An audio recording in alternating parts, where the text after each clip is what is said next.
우리는 어릴 때부터 귀에 못이 박히도록 들어온 이야기가 있습니다. 열심히 노력하면 언젠가는 성공할 것이라고. 성실하게 땀 흘리는 자에게는 반드시 보상이 따를 것이라고. 이 믿음은 우리 사회를 지탱하는 가장 신성한 가치 중 하나로 여겨져 왔습니다. 마치 종교와도 같았죠. 하지만 오늘 우리는 이 오래된 믿음에 감히 질문을 던져보고자 합니다. 과연 노력은 정말로 성공을 보장하는 열쇠일까요? 아니면 우리가 모르는 성공의 법칙이 따로 있는 것은 아닐까요?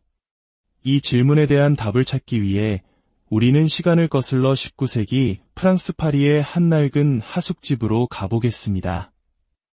이곳에는 위대한 작가 오노레 드 발자크가 창조한 인간 희극의 무대가 펼쳐집니다. 그의 소설 고리오 영감에는 보트랭이라는 매우 흥미로운 인물이 등장합니다.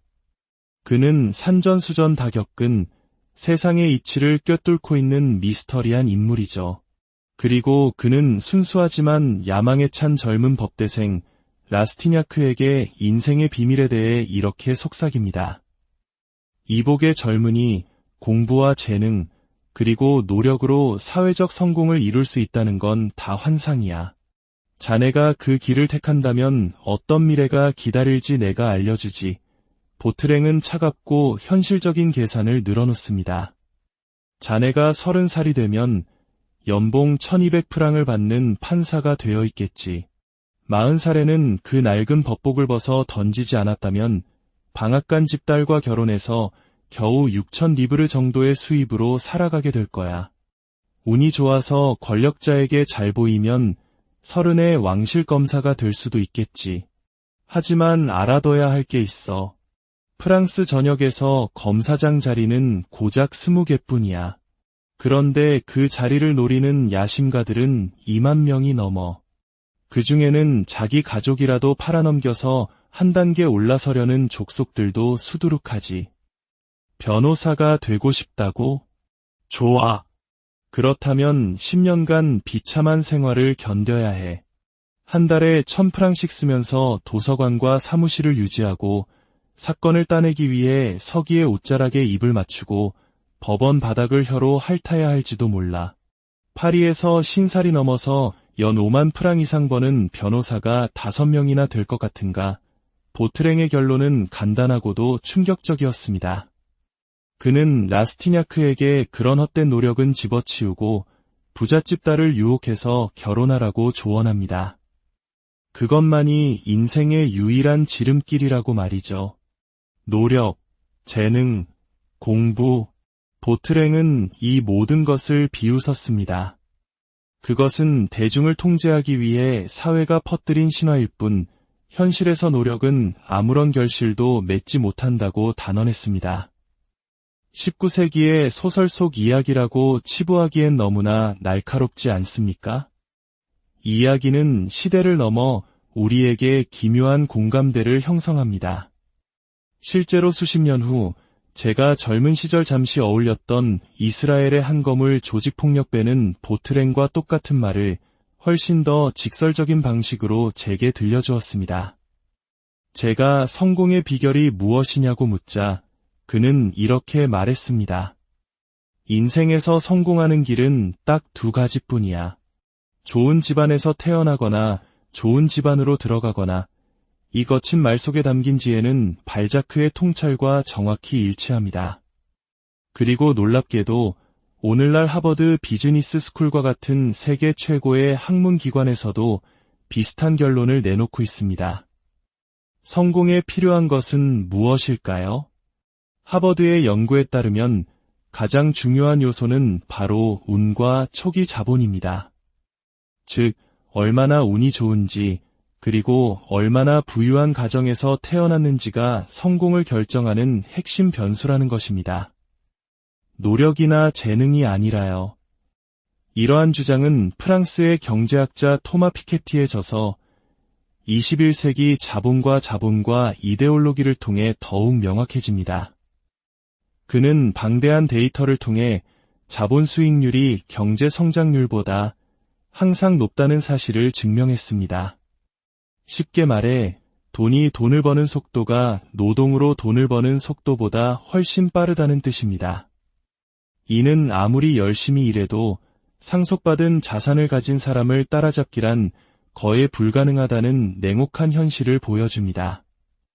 우리가 흔히 말하는 금수저와 흙수저의 격차는 시간이 갈수록 벌어질 수밖에 없는 구조인 셈이죠. 물론 가난한 이민자 출신으로 자수성가한 사람들의 이야기도 분명 존재합니다. 하지만 피케티의 분석에 따르면 이러한 사례는 전체의 1%도 되지 않는 극히 예외적인 경우입니다. 사회는 이 1%의 성공 신화를 대대적으로 홍보하며 나머지 99%의 사람들에게 너도 노력하면 저렇게 될 수 있다는 희망을 심어줍니다. 하지만 통계는 거짓말을 하지 않습니다. 99%의 사람들은 결코 그들처럼 될 수 없습니다. 그렇다면 우리는 왜 이토록 노력이라는 가치에 집착하게 되었을까요? 이 믿음은 우리에게 어떤 영향을 미치고 있을까요? 여기서 우리는 나르시시스트라는 심리학적 개념을 살펴볼 필요가 있습니다.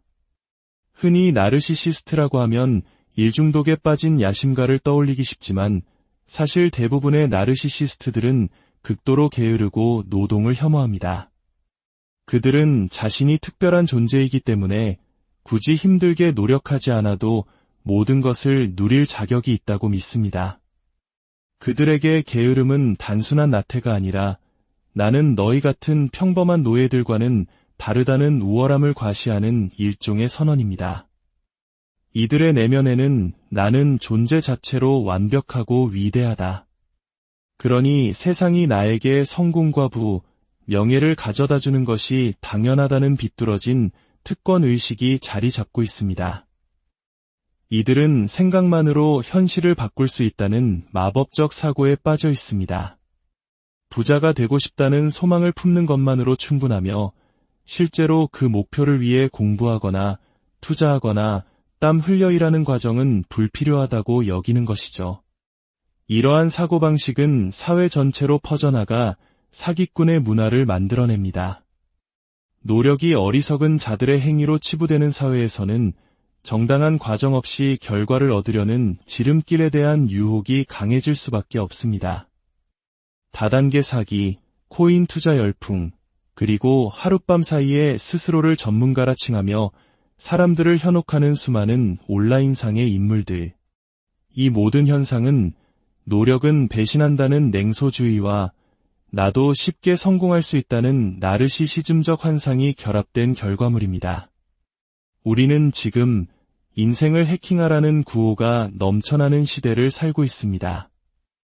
최소한의 노력으로 최대의 결과를 얻는 것이 현명함의 척도가 되었습니다.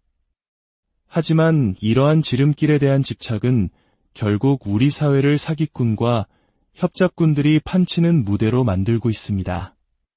진정한 전문성과 성실함의 가치는 땅에 떨어지고 어떻게든 남을 속여서라도 빠르게 부와 명성을 얻으려는 약삭빠른 자들만이 살아남는 세상이 되어가고 있는 것입니다.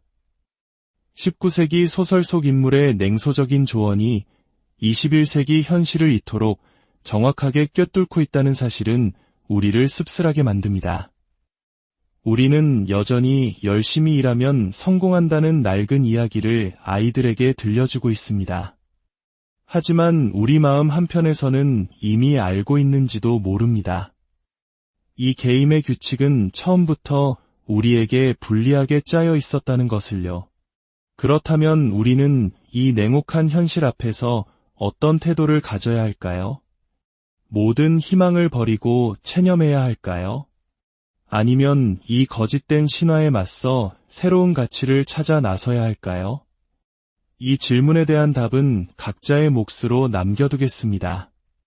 오늘 이야기가 여러분의 마음에 깊은 울림을 주었다면 잠시 멈추어 우리 사회의 성공 신화에 대해 다시 한번 생각해보는 시간을 가져보시길 바랍니다. 그리고 이 성찰의 시간이 더 널리 퍼져나갈 수 있도록 여러분의 구독과 좋아요로 힘을 보태주시면 감사하겠습니다. 여러분의 작은 관심이 더 깊이 있는 지식을 나누는데 큰 동력이